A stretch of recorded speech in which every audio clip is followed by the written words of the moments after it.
doesn't feel like it's the most normal fit in the world. A guy from New England with, Midwestern and New England ties going to the deep South to coach LSU. That seems a little strange, but I don't know. There's always been rumors here and there when Brian Kelly has struggled that he's going to take over these programs that are quote unquote easier to win at than Notre Dame. So from a lot of from a lot of standpoints, it's not that much of a surprise. The biggest part of the surprise for me is that it just came on so quickly. The reports are that Brian Kelly was out recruiting as this broke. So I don't know. It's weird. There's a lot of weird things going on. I don't necessarily know that I have all the answers to them. Yeah, I don't. I think first and foremost, and I tweeted this out earlier before the news broke when it was sort of being thrown out there.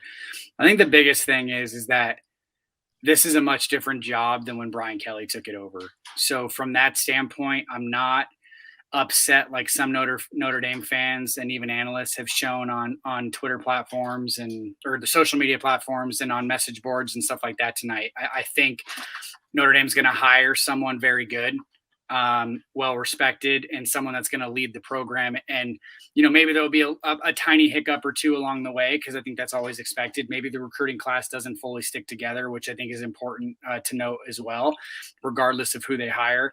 But at the same time, I think that just the program itself is in such a healthy place that Notre Dame's going to be fine in the end. In regards to Kelly leaving for LSU, a lot of what Ben said, I echo. I never would have thought he would have left for the South. Being a New England guy, coaching where he coached previously to Notre Dame. I think he's also somewhat fairly close to retirement, to be completely honest with you. And I know, like, just reading some LSU message boards earlier, a lot of them shared that same thought process that Brian Kelly is a terrific coach in general, but how long exactly is he going to be a head coach? But the one thing I do not blame Kelly for is essentially setting him and his kids up and their kids up for down the line. Because I do think Notre Dame, no matter who, no matter what they would have offered, would not have been what LSU was offering. And it's just not the way they run things. And it's, people can say that's Notre Dame or not. I don't know. But it's hard to blame someone who takes that amount of money when he's essentially going to make probably double what he was at Notre Dame. And so there's no reason to believe that Brian Kelly and Notre Dame had a strained relationship in any such way. I don't. We believe everything was fine, right?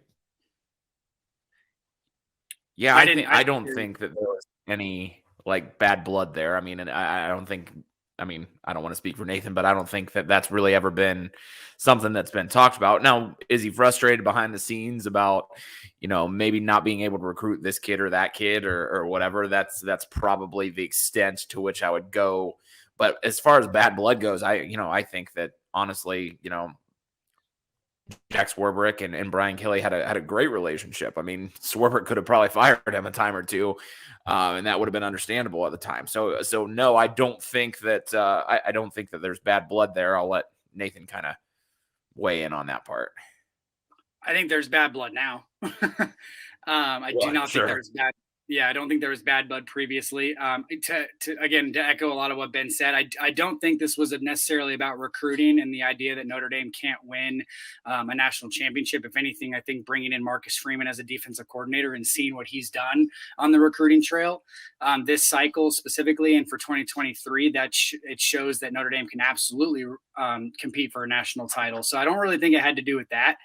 I think it had to do with A, money, B, resources, and C, the idea that, C, and it kind of piggybacking off of B, resources, not only in the sense that he can give money to his assistant coaches, which I think is a big selling point, but also facility upgrades and things like that. Notre Dame has done a pretty good job of upgrading their facilities over the last few seasons. I mean, I was just on Notre Dame's campus a few weeks ago. I mean, their facilities are, I don't want to say second to none, but they're up there.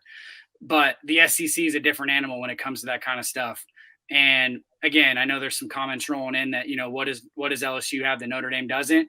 I'm not convinced that Notre Dame can't get to that level per se, but the SEC has shown that they're more willing to provide resources for that to happen, and Notre Dame hasn't.